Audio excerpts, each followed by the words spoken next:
all glories to Srila Prabhupada. Hari Hari Bol. All glory to Babaji.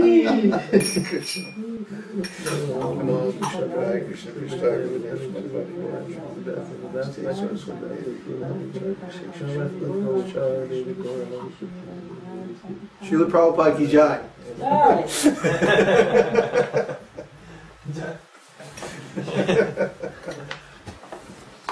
Hare Krishna.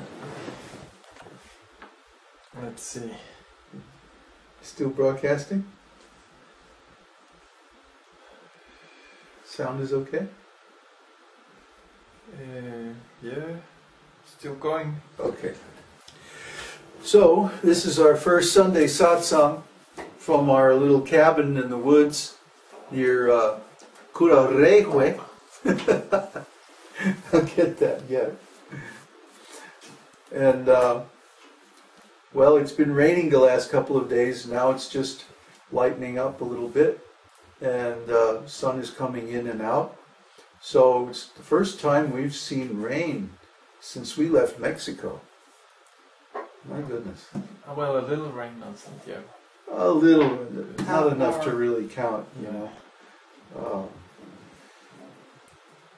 What is that, like 6 months, huh? Almost. Yeah. Almost 6 months with no rain. So it was really nice to see some rain. A lot of rain. Yeah, it rained cats and dogs up here. But it hasn't rained up here either all summer. And this is just the first rain of the season. So everybody's saying it's going to be a severe winter, just like it was or was in the U.S. or up north. You know, our winters and summers are reversed down here. So we're just going into autumn. And so we're holed up in this cabin for the next month or so and looking for a house. Our lease on our house in Santiago is finished at the end of April. So by May, we hope to have a nice big house up in the woods somewhere with a nice big fireplace and plenty of wood. We chopped up a bunch of wood. We have it all stacked up against the front of the cabin. So we're all set for the next month or so anyway.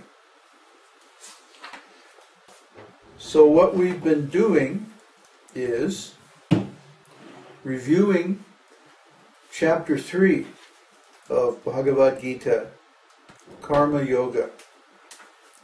Karma Yoga, of course, means work in Krishna consciousness. Karma is work, and more generally, cause and effect. So work and its results are karma. And yoga, of course, means joining our consciousness with the Supreme Consciousness. Yogo yukta prasanatma, na sochati na kakshati. Krishna says, when one's consciousness is joined with the Supreme in yoga, then he feels total bliss, prasanatma, total happiness. Na sochati na kakshati. He doesn't lament, nor does he desire to have anything. And we see this is the behavior of the great souls. That when they attain spiritual consciousness and their mind becomes fixed on transcendence, then from that point on, they don't have any material desires. And that's our experience also. That once Krishna reveals himself to the surrendered soul, one becomes fixed in transcendental identity, then from that point on, oh, what is the use of any of this material stuff? Well, the use is that we get to engage it in Krishna's service. Gesundheit. Normally, or ordinarily, in material life, people try to engage the material energy in their service. I want a nicer car, a bigger house, more beautiful place to live, more friends, more money, more power, whatever.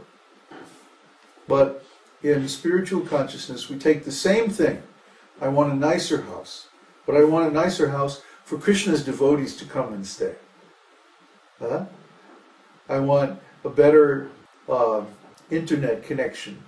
So, not so we can watch nonsense videos on YouTube, but so we can preach. I want this, I want that, but I want it for Krishna. I don't want it for myself. I want to please Krishna. This is, at its basic level, a matter of the heart. Whether someone is desiring something for their own pleasure or for Krishna's pleasure, how can you say which it is unless you look into the heart? What is in the person's heart? Do they really love Krishna? Do they really want the thing for Krishna's pleasure? Or is it like our typical mundane relationships where our family is considered an extension of the self? And so we want nice things for our family, yes, but as an extension of our own self because we're identified with our family materially. So the danger is that if we become identified with some religious group or some religious process, can you zoom the camera in a little bit?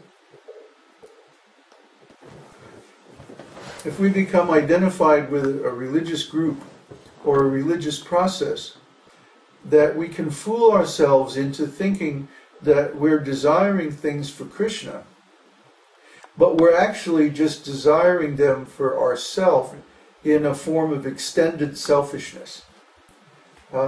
Just like when people serve their country. They serve their country, they say, because they want freedom and stuff like this. And that's maybe one part of it. But actually, they want their country to be the most prominent country or the most famous country or the most powerful country or something like that, isn't it? They want their country to win because it's my country. See? This false identification can also happen in relation to a religion or a spiritual group. If we think of ourselves as we're the, what are we? The esoteric teachingisms, whatever. we're the ETs. And then our team has to be the best on the block. We have to have the best temple and the best scriptures and the best website and the best devotees and this and that, right? We'll apply our mode of passion to our religion. ETs, yay, team, right? And then anybody from any other religion, boo, yes, we put them down.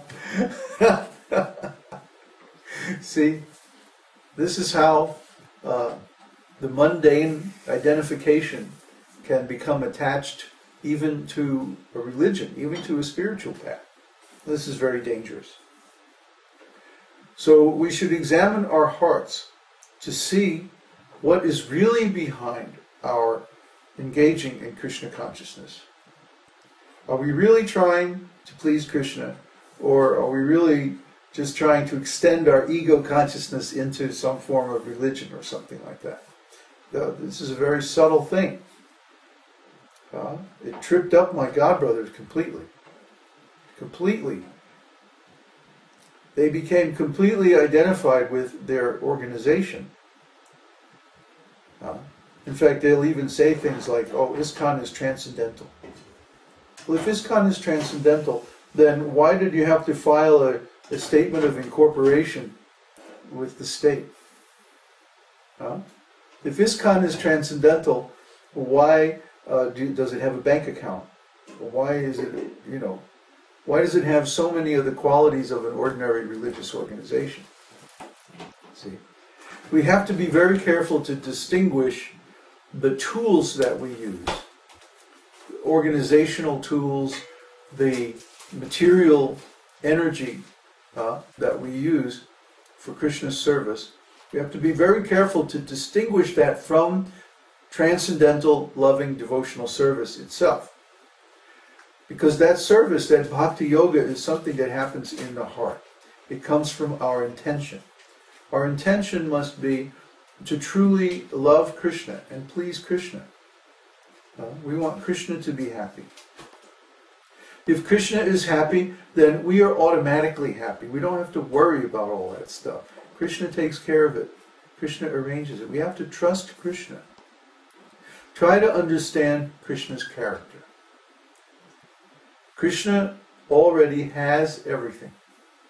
And if he doesn't have it, he can produce it instantly just by wanting to. So he has no lack, he has no need, he has no shortage of anything. His desires are all based on love.